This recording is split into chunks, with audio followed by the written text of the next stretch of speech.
Hi, I'm Jack Hemingway from the Gardening Products Review. This is the Bilt Premium Hand Saw. It is the RE-K model. I like this saw. I like it a lot. The only thing that I don't particularly like is that the teeth do not go all the way to the edge of the saw blade. This area right in here gets hung up when you start to saw. And that's one of the cons that I have about the saw. Also, you'll note that in terms of tightening the saw, you need an Allen wrench as opposed to a screwdriver. So if you're out in the field, that may be a disadvantage.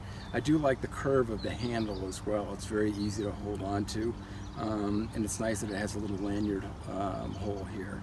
So overall, it's a very nice saw. It starts easily into the wood and makes a very clean cut.